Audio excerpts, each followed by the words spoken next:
Assalamualaikum warahmatullahi wabarakatuh.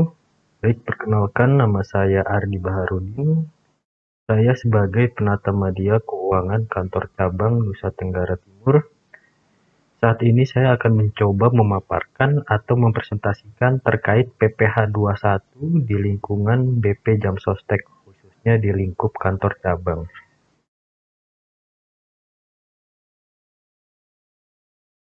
Yang pertama, apa sih pengertian dari PPh 21 itu sendiri? Menurut Undang-Undang Nomor 11 Tahun 2020 tentang pajak penghasilan, disebutkan bahwa PPh 21 merupakan pemotongan pajak atas penghasilan sehubungan dengan pekerjaan, jasa, atau kegiatan dengan nama dan dalam bentuk apapun yang diterima oleh wajib pajak orang pribadi dalam negeri. Lalu, untuk penghasilan sehubungan dengan pekerjaan itu dari penghasilan berupa gaji, upah, tunjangan, THR, bonus, dan sebagainya. Untuk penghasilan sehubungan dengan jasa, itu bisa berupa honorarium, fee, komisi. Lalu untuk penghasilan sehubungan dengan aktivitas, itu dapat berupa hadiah, uang saku, uang rapat, dan lain-lain. Lalu yang menjadi poin penting adalah perolehan wajib pajak orang pribadi. Nah, itu dilihat lagi orang pribadinya apakah diterima oleh WP dalam negeri atau WP luar negeri. Selanjutnya, untuk gambaran pemotongan pajak penghasilan dapat terlihat dari bagian berikut. Secara hierarki, aturan terkait penyelenggaraan PPh 21 dapat dilihat dari bagian berikut. Mulai dari aturan tertinggi, yaitu Undang-Undang PPh melalui Undang-Undang Nomor 11 Tahun 2020 tentang pajak penghasilan, sebagaimana telah beberapa kali mengalami perubahan dari yang terakhir, yaitu Undang-Undang Nomor 36 Tahun 2008. Lalu ada peraturan pemerintah, salah satunya peraturan pemerintah Nomor 68 Tahun 2009. Lalu ada peraturan Menteri Keuangan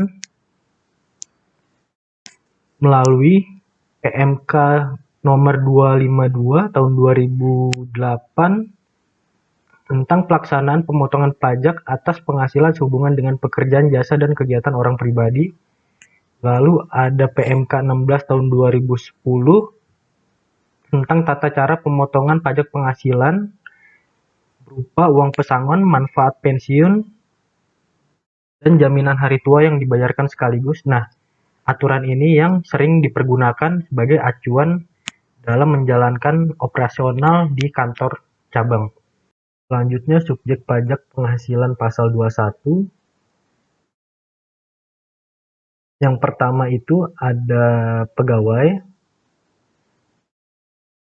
Yang kedua, penerima uang pesangon, pensiun, tunjangan atau jaminan hari tua termasuk ahli waris. Yang ketiga, bukan pegawai yang melakukan pemberian jasa. Yang keempat, anggota Dewan Komisaris atau Dewan Pengawas Non-Pegawai. Yang kelima, mantan pegawai. Yang keenam, peserta kegiatan. Untuk objek pajak penghasilan pasal 21 sendiri, yang pertama itu penghasilan dari pegawai tetap. Yang kedua, penghasilan dari pesangon atau manfaat pensiun.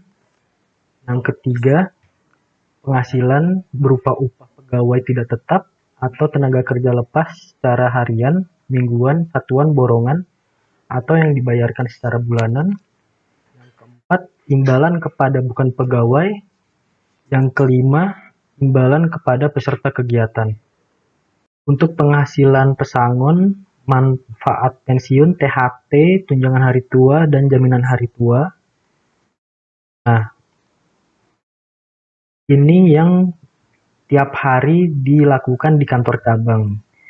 Ada pembayaran manfaat JHT ke peserta. Jadi, atas pembayaran manfaat ini dikenakan PPh 21 final atau non-final. Nah, final apabila klaim yang dibayarkan atas tunjangan hari tua ini dibayarkan sekaligus. Nah, menjadi tidak final ketika sudah lewat dari masa maksimum, yaitu 2 tahun kalender. Misal apabila dilakukan pembayaran sisanya di tahun ketiga. Nah, itu tarif yang dipergunakan menjadi tarif pasal 17 Undang-Undang Pajak Penghasilan, lalu dikalikan dengan penghasilan bruto yang diterima. Penghasilan bukan pegawai.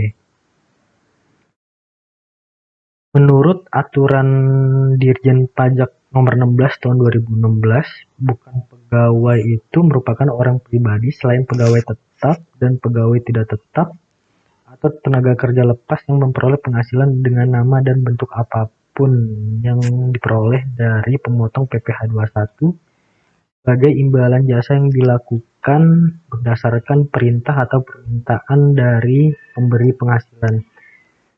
Nah, atas imbalan jasa yang dilakukan, nah ini poin-poin imbalan jasa atas pekerjaan yang dilakukan. Untuk perhitungan PPh 21 bukan pegawai,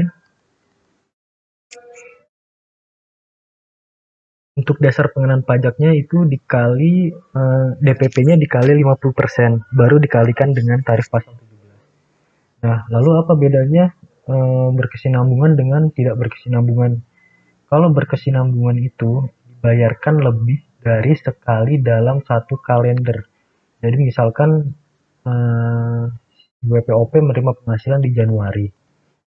Gak harus berurutan Januari, Februari, Maret, gak harus berurutan seperti itu. Jadi misalkan menerima di Januari terus menerima lagi di April.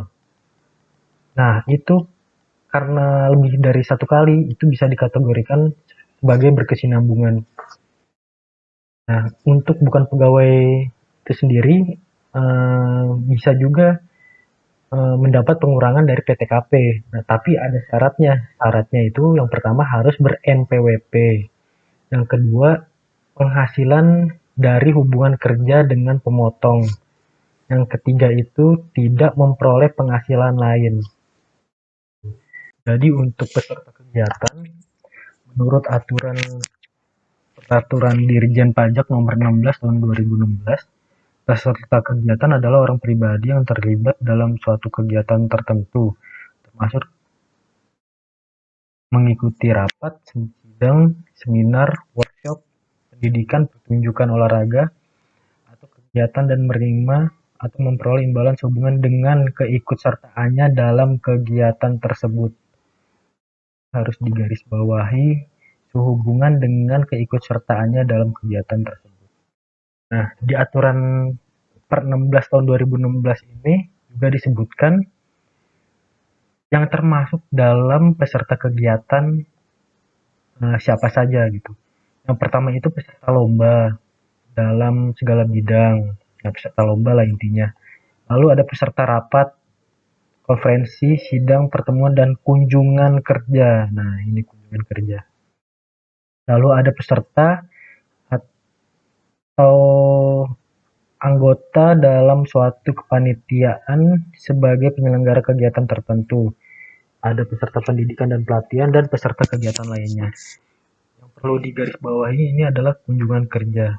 Nah, banyak di cabang apabila misal bidang wasrik mengadakan kegiatan untuk melakukan pemeriksaan ke perusahaan-perusahaan. Biasanya didampingi dengan pihak ketiga. Nah, dari itu bisa kita lihat di aturan ini. Pihak ketiga itu melakukan kunjungan kerja atau memang jasanya dia melakukan pendampingan gitu. Kan nggak mungkin kalau jasanya. Nah, berarti kunjungan kerja. Nah, berarti atas kunjungan tersebut bisa dikenakan pemotongan PPh 21 atas peserta kegiatan.